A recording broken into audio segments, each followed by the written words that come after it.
Hello everyone, welcome to the world of civil Guruji. मैं engineer corporate trainer Kavin Katayat civil Guruji की Dehradun branch से आप सभी का स्वागत करता हूं एक और नई वीडियो में, जहां पर हम सीखने वाले हैं मटेरियल कैलकुलेशन फॉर फुटिंग कि हमारी एक फुटिंग को कास्ट करने में कितना सैंड सीमेंट एग्रीगेट लगेगा। हम आज सीखने वाले हैं। इससे पहले हमने सीखा था वेट क्वांटिटी निकालना, जो हमारे लिए हेल्प कर रही थी कहां पर, उसकी कॉस्ट फाइंड आउट करने में कि भाई लगभग कितना पैसा हमारा लग सकता है एक फुटिंग को बनाने में। ठीक है दोस्तों, तो बिना किसी देरी के आज की वीडियो को करते हैं स्टार्ट। स्टेप पुराने वाले ही रहने वाले हैं कुछ, तो आपको ज्यादा टाइम वेस्ट करने की जरूरत नहीं रहेगी वीडियो में, और मैं भी टाइम वेस्ट नहीं करूंगा। जल्दी से जल्दी अपनी वीडियोस को पूरा करूंगा ताकि आप लोगों के पास वीडियो को एक बार ही समझ ना आए तो दोबारा देखने का मौका आराम से मिल सके। ज्यादा लंबी वीडियो बनाऊंगा तो आपको वैसे ही मन नहीं करेगा दोबारा देखने का, है कि नहीं? तो चलो चालू करते हैं। बात करते हैं हम इसको निकालने के लिए हमको किस किस चीज की जरूरत पड़ने वाली है, या फिर पहले हम बात करते हैं कि भाई इंपोर्टेंट क्या रखता है ये हमारा एक्यूरेट क्वांटिटी कैलकुलेशन। सबसे पहला है कॉस्ट ऑप्टिमाइजेशन। भाई कि अगर हमको पता हो कि इतना मटेरियल हमारा लगने वाला है, अगर मैं फालतू का मटेरियल ना मंगाऊं या कम मटेरियल ना मंगाऊं, अगर कम मंगाऊंगा तो भी दिक्कत है ना। हमारा जो आज काम होने वाला था मटेरियल की कमी से आज पूरा नहीं हो पाएगा, जिससे एक दिन की लेबर कॉस्ट सीधा बढ़ रही है। ऐसे ही बहुत सारे फैक्टर्स रहते हैं जिनकी वजह से कॉस्ट बढ़ जाती है अगर हमारा मटेरियल कैलकुलेशन में गलती हुई। ज्यादा मंगा दिया वो भी वेस्ट होना है, उसको स्टोर कहां पर करेंगे? साइड में। ठीक है, तो इससे हमारी प्रोजेक्ट की एफिशिएंसी भी बनी रहेगी। तीसरा है क्वालिटी कंट्रोल भाई, कि हमको पता लगेगा इतना मटेरियल लगने वाला है तो हम उतना ही डालेंगे, ना उससे कम ना उससे ज्यादा, जिससे हम स्ट्रक्चर के साथ बिना खिलवाड़ किए बढ़िया सा बढ़िया एक अपना बिल्डिंग का स्ट्रक्चर या फिर किसी और चीज का स्ट्रक्चर बना सकते हैं बिना उसकी स्ट्रेंथ के साथ खिलवाड़ किए। और इन्वायरमेंट इम्पैक्ट भी रहता है इसका बहुत सारा, तो आपको बहुत जरूरी है क्वांटिटी सर्वे सीखना। आगे बात करने वाले हैं हम फुटिंग डायमेंशंस को लेके कि हमको क्वांटिटी सर्वे करना है, कितना मटेरियल लगने वाला है हमको पता करना है, तो भाई पता होना चाहिए ना कास्ट क्या करना है, क्या उसकी लेंथ विड्थ डेप्थ होने वाली है। तो सिंपल फुटिंग का एग्जांपल हम अगेन लेने वाले हैं, और फुटिंग की लेंथ दे दी मैंने 2 मीटर, विड्थ दे दी 1.5 मीटर और डेप्थ दे दी 0.5 मीटर। अगेन ये एग्जांपल हमने पिछली बार अपनी एस्टिमेशन की वीडियो नंबर 2 में भी सॉल्व कर रखी है। तो आप अगर इस वीडियो में पहली बार आए हैं हमारे साथ तो आप इससे पहले की बनी हुई 4 से 5 वीडियो जो रहने वाली हैं उनको देख लीजिए, फिर उसके बाद इस वीडियो में आइए अगेन। बाकी एक एक चीज डिटेल में सीखनी है तो आप हमारी 2 मंथ की फिजिकल ट्रेनिंग ज्वाइन कर सकते हैं। बात करते हैं लेंथ विड्थ डेप्थ हमें पता चल गई, अब इसका हम क्या निकालेंगे? वेट कंक्रीट की वॉल्यूम, कि भाई वेट कंक्रीट कितना लगने वाला है। तो सिंपल वॉल्यूम का फॉर्मूला रहता है L into B into H, और L into B into H की हेल्प से हमने वॉल्यूम निकाल लिया जो आने वाला है 1.5 मीटर क्यूब। अब बात करते हैं अगर 1.5 मीटर क्यूब यानी कि 1.5 मीटर क्यूब हमको कंक्रीट बनाना है तो कितना सैंड, कितना सीमेंट, कितना एग्रीगेट लगेगा, है कि नहीं?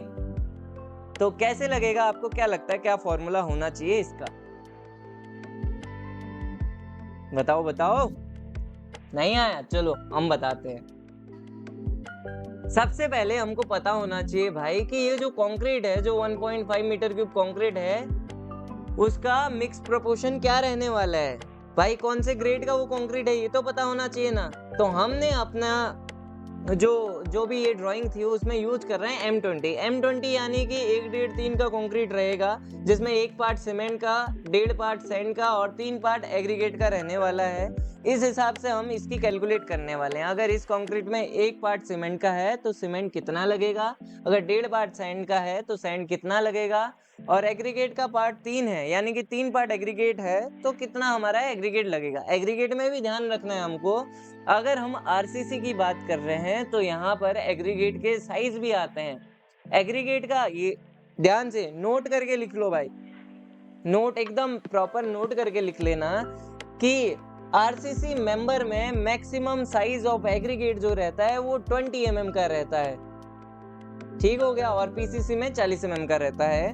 बाकी M20 में अगर मैं बात कर रहा हूँ 20 mm का एग्रीगेट हमको लगाना है, तो क्या पूरा का पूरा एग्रीगेट 20 mm का लगेगा? नहीं, ऐसा नहीं है। इसमें 10 mm का एग्रीगेट भी जाएगा, 20 mm का एग्रीगेट भी जाएगा और बीच के मिक्स भी जाएगा।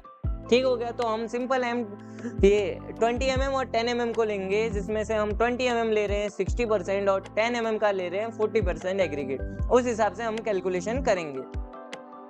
ठीक हो गया दोस्तों? अब जो चीज़ मैं आपको बताने जा रहा हूँ, ये चीज़ है सबसे इम्पोर्टेंट। जो हमने बात की थी कि वेट कंक्रीट और ड्राई कंक्रीट क्या है भाई? वेट कंक्रीट मतलब हमने सीमेंट लिया, सैंड लिया और एग्रीगेट लिया और उसमें पानी डाल दिया, मिक्स बना दिया, ये होगा हमारा वेट कंक्रीट, गीला कंक्रीट, सिंपल सी बात करूं तो। और ड्राई कंक्रीट क्या है? हमने सैंड, सीमेंट, एग्रीगेट लिया और उसमें पानी नहीं डाला, है कि नहीं?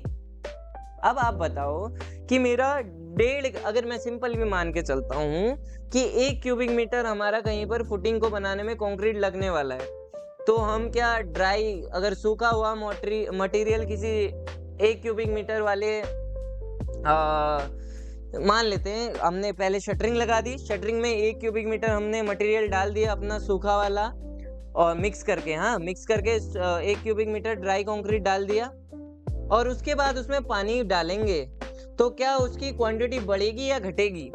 ऑफ कोर्स सी बात है भाई, घटेगी। अगर आप सिंपल सा घर का एग्जांपल लो, अगर ज्यादातर इंजीनियर्स की बात करता हूँ, इंजीनियर्स हैं तो आप इस बात से रिलेट कर पा रहे होंगे कि हमको घर से बाहर रहना भी पड़ता है, तो अपना खाना खुद बनाया होगा, किसी ने कॉलेज टाइम पे बनाया होगा, कि कोई काम करते करते बना रहा होगा। ठीक है, अगर मैं बात करूं, अब आप लोग आटा बनाते हो, आटा गूंथते हो, तो सिंपल अपना आटा लेते हो पूरे बर्तन में और जब उसके बाद उसमें पानी ऐड करते हो तो उसकी क्वांटिटी घट जाती है। अगर आपने आज तक कभी गौर नहीं किया तो आज जब अगर आप रोटी बनाएंगे तो ये चीज जरूर गौर करना भाई। ऐसा ही हमारा कंक्रीट में भी उसका वॉल्यूम में गिरावट आती है, जिसके लिए हम ड्राई कोफिशिएंट लेते हैं जो रहता है 1.54। इसका मतलब क्या है? अगर आपको 1 क्यूबिक मीटर वेट कंक्रीट बनाना है तो 1.54 मीटर क्यूब ड्राई कंक्रीट बनाना पड़ेगा, समझे? आगे चल के डिटेल में समझाऊंगा। बाकी जो रहता है एडजस्टमेंट फॉर वॉल्यूम, जो रहता है वेट वॉल्यूम में हम 1.54 का जो ड्राई कोफिशिएंट है उसको मल्टीप्लाई करने वाले हैं। ये क्यों करने वाले हैं? अगेन मैंने अभी आपको बताया था, अगर आपको 1 क्यूबिक मीटर वेट कंक्रीट बनाना है तो 1.54 मीटर क्यूब ड्राई कंक्रीट तैयार करना होगा, जिसका हमको अगर रिजल्ट देखने को मैं देखता हूं कि हमारा ड्राई कंक्रीट कितना आया भाई, तो अब आया है 1.5 मल्टीप्लाई बाई 1.54, जो कि आया हमारा 2.31 मीटर क्यूब ड्राई कंक्रीट आ गया। अब हमारे पास ड्राई कंक्रीट आ चुका है, तो अब हम इसमें से मटेरियल का आराम से क्या निकाल सकते हैं? क्वांटिटी निकाल सकते हैं, क्योंकि हमारे पास रेशियो है निकालने के लिए। बात करते हैं सीमेंट का कैसे कैलकुलेशन किया जाएगा। सीमेंट हम जो साइड पे मंगाते हैं वो बैग में मंगाते हैं, तो सीमेंट का पूरा कैलकुलेशन आएगा बैग में, ना कि मीटर क्यूब में। तो सबसे पहले हमको पता होनी चाहिए कि भाई सीमेंट की जो डेंसिटी होती है वो रहती है 1440 केजी पर मीटर क्यूब और वेट पर बैग होता है 50 केजी पर बैग। तो सीमेंट क्वांटिटी क्या आएगी? सिंपल, अगर मैं मीटर क्यूब में निकालना चाहूं तो जो मेरी टोटल क्वांटिटी थी multiply by part of cement upon total sum of ratio, तो 2.31 मल्टीप्लाई बाय 1/5.5, तो आंसर आ गया 0.42 मीटर क्यूब। और बैग्स हमको निकालने हो तो बैग हमारा सीधा सिंपल आ जाएगा। कैसे? पहले जो मीटर क्यूब में आंसर आया है उसको मल्टीप्लाई करेंगे हम डेंसिटी से, ठीक हो गया? डेंसिटी आपकी, जिससे हमको क्या मिलेगा? केजी में आंसर मिलेगा, और केजी में एक बैग का जितना वेट रहता है उससे डिवाइड कर देंगे तो हमारा बैग में आंसर आ जाएगा, जो कि आने वाला है 12.1 बैग्स। मतलब कि इस फुटिंग को हमारा कास्ट करने में जो सीमेंट लगने वाला है वो लगने वाला है 13 बैग। अब 12.1 बैग तो हम मंगा नहीं सकते ना भाई, है ना? नहीं मंगा सकते, तो 13 बैग हमको मंगाने ही पड़ेंगे। ठीक हो गया? आगे बात करते हैं सैंड कैसे निकलेगा। सैंड हमने निकाल रखी है नॉर्मल अभी मीटर क्यूब में। वैसे हमारे यहाँ जो हमारे लोकल में मिलती है वो अलग अलग चीजों में मिलती है, जैसे कभी कभार टिपर में मिल जाती है कि भाई एक टिपर का इतना, कि भाई कभी कभार हाइवा में कि एक हाइवा का इतना प्राइस होगा। और जो सबसे कॉमन चीज है जिसमें ज्यादातर मोड ऑफ मेजरमेंट लिए जाते हैं, सैंड का जो एक्चुअल मोड ऑफ मेजरमेंट होना चाहिए वो है क्यूबिक फीट, जो हमारे यहाँ चलता है। हमारे यहाँ बहुत तरीके, कभी कभार तो बैग में भी चल जाता है, लेकिन आपके एरिया के हिसाब से आपको देखना पड़ेगा, और जो डीएसआर में है वो मिलेगा आपको क्यूबिक फीट या क्यूबिक मीटर के हिसाब से। ठीक हो गया। बाकी बात करता हूँ सैंड की, तो सैंड आने वाला है 2.31 मीटर क्यूब मल्टीप्लाई, मतलब जो टोटल ड्राई वॉल्यूम था, multiply by part of sand upon sum of ratio, simple आ जाएगा 0.63 मीटर क्यूब। और एग्रीगेट की बात करूं 10 mm का हम लेने वाले हैं कितना, 40%, तो मल्टीप्लाई कर दिया हमने 0.4 से, या फिर आप सिंपल करना चाहो तो 40/100 करोगे, 40% ले रहे हैं ना, 40/100 करोगे तो आंसर 0.4 ही आएगा। ठीक हो गया, सबको मल्टीप्लाई कर दिया, एग्रीगेट का पार्ट ले लिया, आंसर आ गया हमारा 0.5 मीटर क्यूब।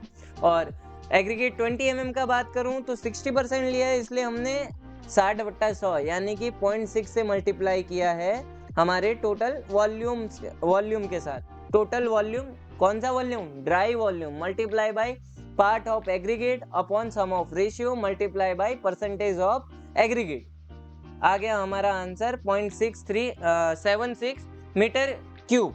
अब मैंने अगेन कहा है कि हमारे यहाँ क्यूबिक फीट में लिया जाता है, तो मैंने आप लोगों के लिए क्यूबिक फीट का भी अलग कैलकुलेशन किया हुआ है, जहां पर मैं आपको बताने वाला हूं कि 10 mm का एग्रीगेट हमको पड़ेगा 17 क्यूबिक। ये आप निकाले कैसे, अगर आपको जानना है तो नेक्स्ट वीडियो में मैं आपको बताऊंगा कि ये क्यूबिक मीटर क्यूबिक फीट में कैसे बदला।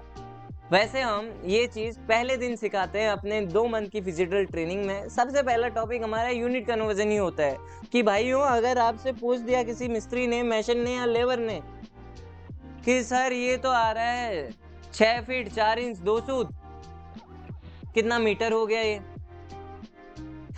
या फिर अच्छा ये तो उल्टा हो गया, जैसे क्या होता है, हमको पता है ज्यादातर इंजीनियरिंग ड्राइंग एमएम में आती हैं, तो कहीं पर लिखा हुआ हो गया कि 1225 mm है।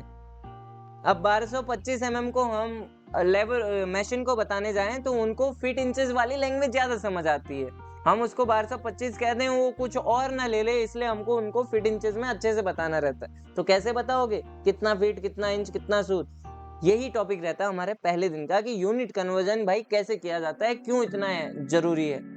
नहीं बताओगे तो हो जाएगी बेइज्जती पहले दिन ही। ठीक है, बात करेंगे अब नेक्स्ट वीडियो में नेक्स्ट टॉपिकों की। मिलते हैं नेक्स्ट वीडियो में। Thank you so much for watching my videos. और अगर वीडियोज अच्छी आ रही हैं, अच्छी लग रही हैं, तो लाइक करना जरूरी है यार। ठीक है, बाय बाय।